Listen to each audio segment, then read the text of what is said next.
అంత పెద్ద అమౌంట్ని హాస్పిటల్ వాళ్ళు అడగలేదు. మేడం ఒకే ఒక selfie madam please.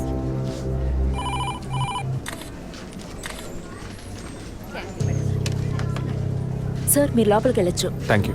Please be seated.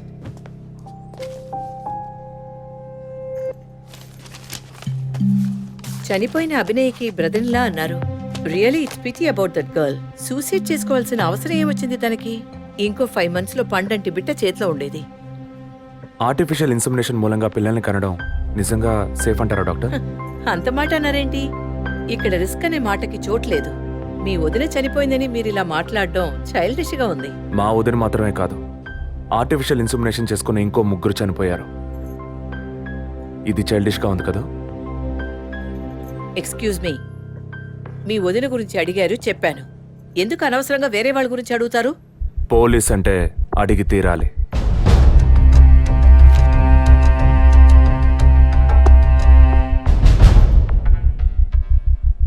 I'm sorry, నేను ఇక్కడ క్యాజువల్గా అడిగిపోదామని వచ్చాను. కానీ మీ మాటలు విన్నాక ఇప్పుడు ఇది ఎంక్వైరీగా మారింది. మా అన్నయ్యకి పిల్లలు పుట్టే అవకాశం లేదని వేరే హాస్పిటల్లో రిపోర్ట్స్ ఇచ్చారు. దీని గురించి మీరేమంటారు? సింపుల్. హెడేక్ అని డాక్టర్ దగ్గరికి పోతే ఒకరు ఆర్డినరీ హెడేక్ అంటారు, ఇంకొకరు డీహైడ్రేషన్ అంటారు, ఇంకొకరేమో ఎంఆర్ఐ తీసి చూద్దాం అంటారు. కానీ ఎవరు కరెక్ట్ గా డయాగ్నోస్ చేసి ట్రీట్మెంట్ ఇస్తారనేదే ముఖ్యం. సర్లేండి, డాక్టర్లు కూడా సాధారణ తలనొప్పిని బ్రెయిన్ ట్యూమర్ అని చెప్పి బిల్లు పెంచేస్తున్నారు కదా. మాట వరుస కన్నా. ఎందుకు ఈ డౌట్? బయట మీరు చూసారే, టీవీ సెలబ్రిటీస్ మదన్ కౌసల్య వాళ్ళు కూడా ఇష్టమయ్యి ఆర్టిఫిషియల్ ఇన్సెమినేషన్ చేయించుకున్న వాళ్లే. ఆ రికార్డ్స్ అని కూడా మేము సీక్రెట్ గా మెయింటైన్ చేస్తున్నాం. సీక్రెట్ గా పెళ్లి చేసిన వాళ్ళు సెల్ఫీ తీసుకుని ఫేస్బుక్ లో పెట్టినట్టు సీక్రెట్ బాగా మెయింటైన్ చేస్తున్నారు. Keep it up. Anyway, legal గా మీ ఫ్రాంచైజీలో ఉన్న ఏ హాస్పిటల్స్ లో ఆర్టిఫిషియల్ గర్భధారణ చేస్తున్నారో అది మాత్రమే కాకుండా ఎంతమంది క్లయింట్స్ ఇంతవరకు ఈ ట్రీట్మెంట్ తీసుకున్నారో నాకు ఫుల్ డీటెయిల్స్ కావాలి. ఇంకా ముఖ్యంగా మీ హాస్పిటల్ రిపోర్ట్స్. అవి ఇండియన్ మెడికల్ అసోసియేషన్ లో దొరుకుతాయి. But you need legal permission for that. అంత త్వరగా మీకు అందవు. మీ హస్బెండ్ ఈ హాస్పిటల్లో డీన్ మాత్రమే కాదు, మీరన్న అదే ఐఎంఏలో one of the board member కూడా. సో మీకు వీలవుతుంది. Manual and all the system reports ఒక్కటి కూడా మిస్ అవ్వకూడదు. షూర్, 2 days లో వచ్చి తీసుకోండి. సారీ మ్యామ్, ఇంకో 2 hours లో కావాలి. ఓకే, నేను డిపార్ట్మెంట్కి ఇన్స్ట్రక్షన్స్ ఇస్తాను. If you don't mind, can you make it now?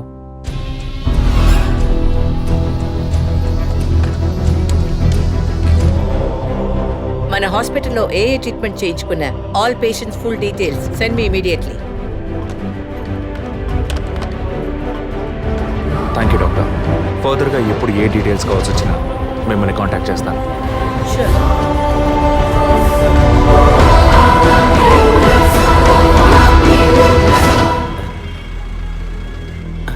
పాలు సెలూన్ సార్. షేవింగ్ ట్రిమ్మింగే సార్? నేనటి న్యూస్ పేపర్ ఉంటే వెళ్ళి తీసుకురండి. అలాగే సార్. ఇదిగో సార్.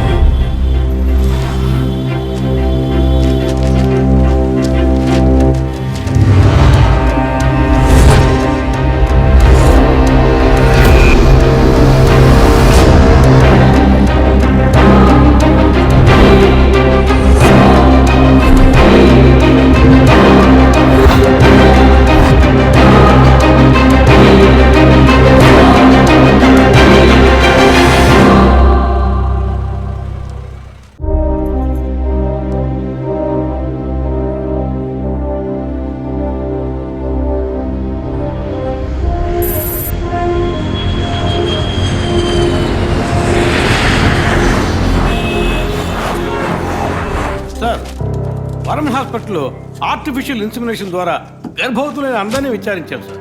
అందులో జెసికా, మీ వదిన అభినయ, పద్మ ఇలాంటి 6 మాత్రం గర్భవతులయ్యాక ప్రాణంతో లేరు సార్. ఈ 6 న్యాచురల్ డెత్ కాదు సార్. ఏ కారణం వల్ల చనిపోయారో వాళ్ళ ఫ్యామిలీస్ కూడా తెలియదు సార్. తప్పు ఎక్కడుందో ఎలా జరిగిందో కనుక్కోలేకపోతున్నాం సార్. హాస్పిటల్లోమా లేక కోఇన్సిడెన్సా? ఒకవేళ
సారీ విజయ్.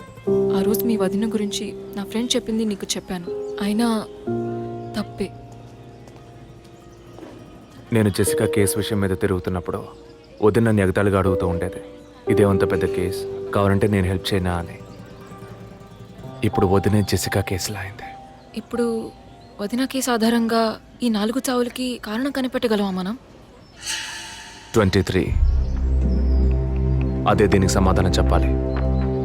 ఆ హాస్పిటల్లో మాత్రం ఈ 6 ఏళ్లలో 436 ఆర్టిఫిషియల్ ఇన్సుమినేషన్ ట్రీట్మెంట్లు జరిగాయి. అందులో 6 పోయారు.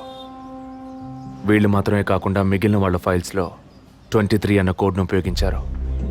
అంతకన్నా ముఖ్యంగా అన్నయ్యకి ఇంట్లో వాళ్ళకి తెలియకుండా వదిన వాళ్ళ అమ్మ నాన్నని 50 లక్షలు డబ్బు అడిగింది.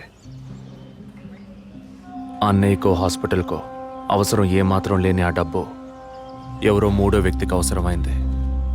మాట్లాడతావా? రాత్రంతా ఫోన్ చేశాను, తీయలేదు. ఏ వైఫ్ అంటే భయమా? బాయ్. రేపన్నా ఆఫీస్కి వస్తావుగా? ఆంటీ నువ్వు నేను ఐస్ క్రీమ్ తిన్నావని మమ్మీకి చెప్పకే. ఓ చెప్పద్దా? నేను చెప్పకుండా ఉండాలంటే నాకు ఇంకోటి కొనివ్వాలి, లేకపోతే నేను చెప్పేస్తా. షూర్.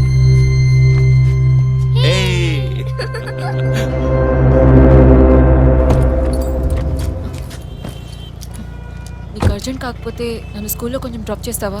ఇప్పటికే లేట్ అయింది. గీత, ఏమిటి? జరుగుతున్న ఇన్సిడెంట్స్ని బట్టి చూస్తే ఇది బ్లాక్మెయిల్ ఎందుకు కాకూడదు?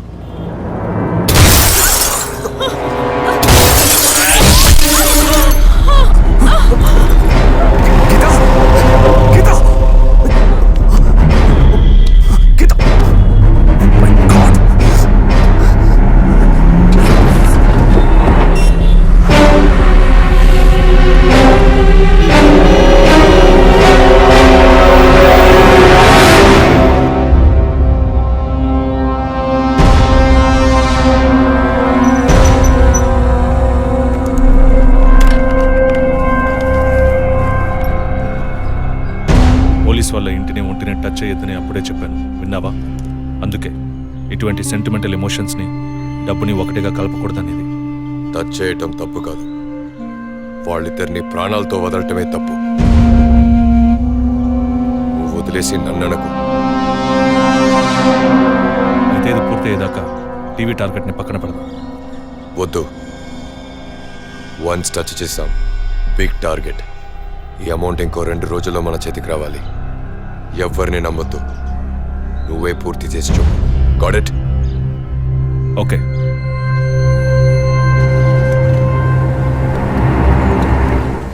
No ట్రెస్ passes.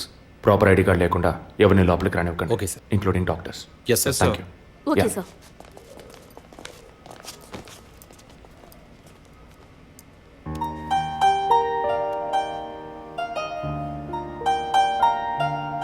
నిన్ను పెద్ద రిస్క్లో నేను పడేశాను. I'm extremely sorry. నిన్ను చంపడానికి వచ్చారా? వాళ్ళు నన్ను చంపడానికి వచ్చారా? ఏదేమైనా నీకు ఇప్పుడు సెక్యూరిటీ చాలా ముఖ్యం. నువ్వు హాస్పిటల్ నుంచి డిశ్చార్జ్ అయ్యే వరకు 2 పోలీసులు నీకు సెక్యూరిటీగా పెట్టాను. Don't worry. అందుకని హాస్పిటల్లో చేర్చావా? నువ్వు భయపడకు, ఐ టేక్ కేర్. నువ్వు ఇక్కడ ఉండవా? నేను ఎప్పుడూ నీలోనే ఉంటానుగా. ఏ పిక్చర్లో డైలాగ్ ఇది? సరే, ఆఫీస్లో కొంచెం పని ఉంది, వెళ్ళొస్తాను. Take rest. విజయ్, వాళ్ళు ఎందుకు బ్లాక్మెయిల్ చేస్తున్నారు?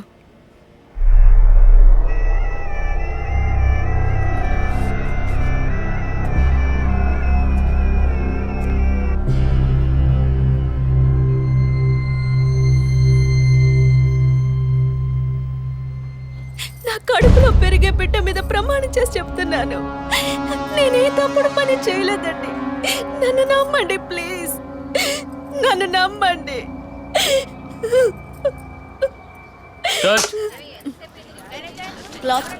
Short okay. లేదు సారీ ప్లీజ్. జరగండి అమ్మా, జరగండి జరగండి. మేడం, మిమ్మల్ని చూడటానికి 2 పోలీస్ ఆఫీసర్లు వచ్చారు మేడం. ఓకే, నేను మాట్లాడతాను. మేడం, ఒక తల్లి బిడ్డల్ని ఎలా పెంచాలి అన్నది మీ సీరియల్ చూసిన తర్వాత ఎంటైర్ ఆంధ్రప్రదేశ్ నేర్చుకుందామా. బిల్డప్ ఇచ్చాను, స్టార్ట్ చేయండి. మీ వైఫ్ కన్సీవ్ అయిన విషయం ఆ రోజు హాస్పిటల్లో చూసినప్పుడే తెలుసుకున్నాను. కంగ్రాచులేషన్స్. Thank you. పబ్లిక్ లైఫ్లోకి వస్తేనే డబ్బు కోసం పోటీ పడే మనుషులు, శత్రువులు ఆటోమేటిక్గా పెరుగుతారు. మీకు రీసెంట్గా అటువంటి శత్రువులు ఎవరైనా ఉన్నారా? అటువంటి వాళ్ళు ఎవరు లేరు సార్. ఐ మీన్ డబ్బు విషయంగా ఈ వారం రోజుల్లో ఫోన్ కాల్స్, థ్రెట్స్ ఏమైనా? లేదు సార్, మీరు అనుకునే థ్రెడ్స్ కాల్స్ ఏం రాలేదు సార్. ఒకవేళ అలాంటివి వచ్చుంటే ఏం భయపడక్కర్లేదు. ధైర్యంగా మాకు చెప్పండి. మీకు కావాల్సిన ఫుల్ సపోర్ట్ నేను మా డిపార్ట్మెంట్లో ఇస్తాం. సార్ అది నో, అదే అటువంటి కాల్స్ అయితే రావట్లేని చెప్తున్నా, మీరు మాటికి అదే ప్రశ్న అడుగుతారండి సార్. లేదు సార్, ఇకపైన అలాంటివి వస్తే any time you Sir. Can call. లేని విషయాన్ని ఎందుకు మాటికి అడుగుతారు?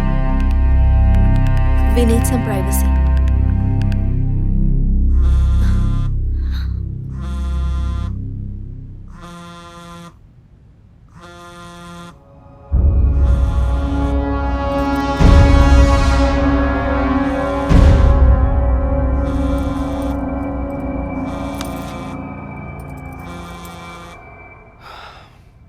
ఎనీవే, మీ కాఫీకి మాత్రం థ్యాంక్స్. ఇక నా ఫోన్ నెంబర్ మీకు అవసరం ఉండదు అనుకుంటా. వస్తాను. మేడం టన్నుల కొద్ది డైలాగులు మాట్లాడతారా? అవి మీరు సొంత మాటలా, అద్దె మాటలా, తిరుపతి. లేకపోతే ప్రాంప్టింగ్ ఇస్తా? సార్, ఆ అమ్మాయి కాస్త పొగరుగా మాట్లాడినా చాలా మంచి సార్. కానీ ఆడున్నాడే, ఆడి మొహం చూస్తే డోకొస్తాం సార్. ఆడి యాక్టర్స్ సీరియల్ ఆడిని పీకేసి ఇంకోటి పెట్టి ఈ రోజు నుంచి వాడి బదులు వీడియో చెప్పాలి సార్. అప్పుడే బుద్ధి వస్తున్నాడు. రవి, ఇమీడియట్గా TV artist Madan and Kausalya వీళ్ళిద్దరి mobile numbers, house landline number వెంటనే ట్యాప్ చేయండి. పర్టికులర్గా all the incoming calls record చేయండి. I'm on my way.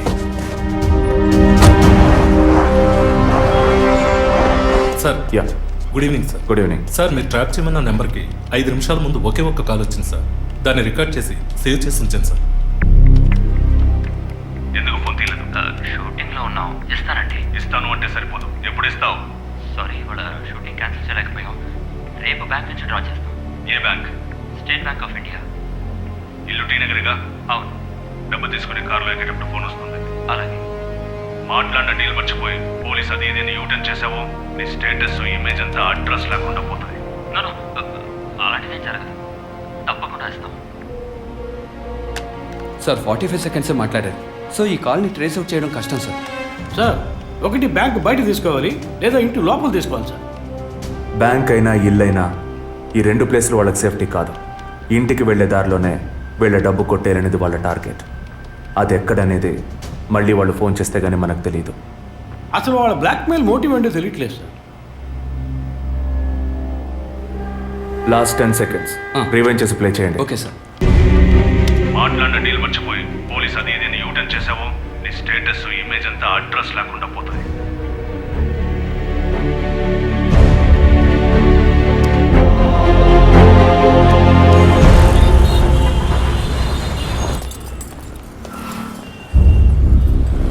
Sir వాళ్ళు బయలుదేరారు సార్.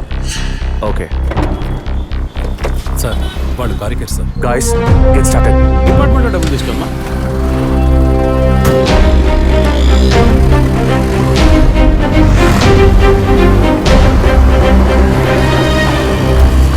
ఆపోయా ఆపు. ఎక్కడ దండం పెట్టాలి అక్కడ పెట్టరు. కొని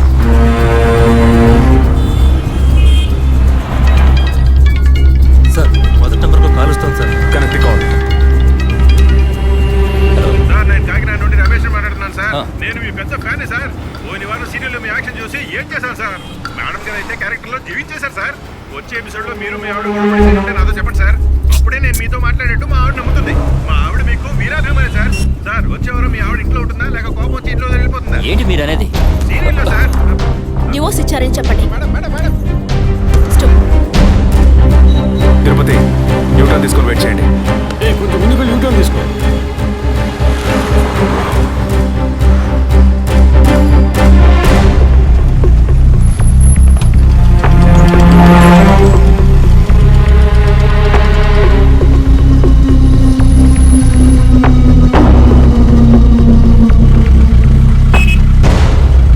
సిగ్నల్ పడింది, ఇంకా ఎవరూ రాలేదేంటి?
ఏంటి సార్ ఏమైంది? ఇక్కడే పడేడి నరిసి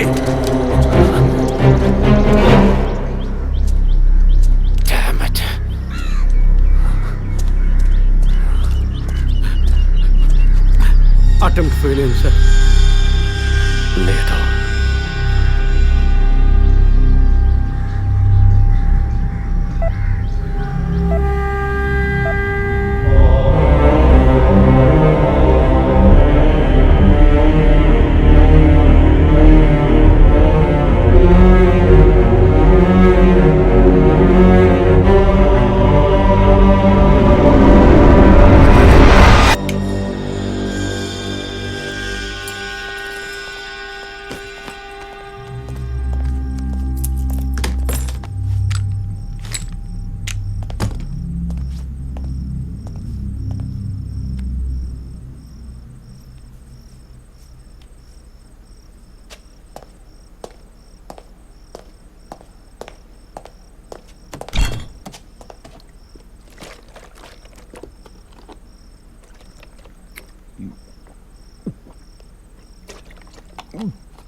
ఇప్పుడు ఏం చేద్దాం సార్?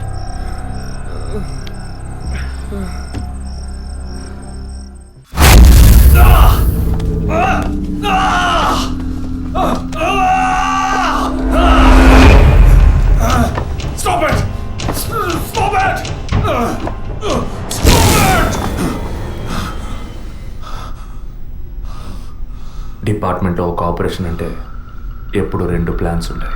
ఒకటి ప్లాన్ ఏ, ఇంకోటి ప్లాన్ బి. నువ్వు ఇప్పుడు దొరికింది plan below.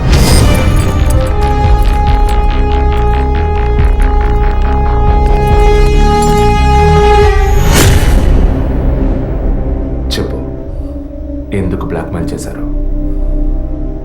Padma, Jessica, father, మా వదిన అభినయ, ఇంకా కళ్ళకు తెలియని ఎంతో మంది. అంతా నీకు తెలుసు. చెప్పరా.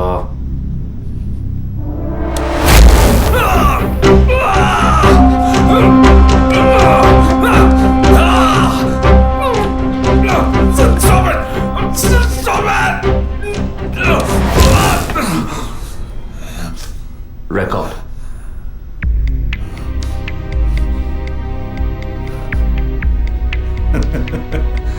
నేను భయపడను. ఏ రోజు మా తప్పు బయటపడుతుందో ఆ రోజు మిగతా వాళ్ళ తప్పు తెలియక తప్పదుగా. అందుకే అడుగుతున్నాను, హాస్పిటల్లో ఏం జరుగుతోంది? డాక్టర్స్ చేస్తున్న పని ఏంటి? డాక్టర్స్ మాత్రమేనా? Jessica sky TV CEO wife. తను గొప్ప క్రికెట్ ఫ్యాన్ మాత్రమే కాదు, ఆల్రౌండర్ వినోద్ మెహ్రా అంటే ప్రాణం ఇచ్చేంత ఫ్యాన్. ఆటోగ్రాఫ్ తీసుకుంటారు, ఫోటో తీసుకుంటారు. కానీ తనేం చేసిందో చెప్పునా? తనకు పుట్టబోయే బిడ్డ తను అభిమానించే క్రికెట్ ప్లేయర్లా ఉండాలన్న ఆశతో ఆ క్రికెట్ ప్లేయర్ వీర్య కణాలని బౌలునని లక్షలిచ్చి వరం హాస్పిటల్ నెట్వర్క్ స్పర్మ్ బ్యాంక్ నుంచి కొన్నది. అది కూడా ఆమె భర్తకి తెలియకుండా. మినిస్టర్ విద్యాధర్ రావు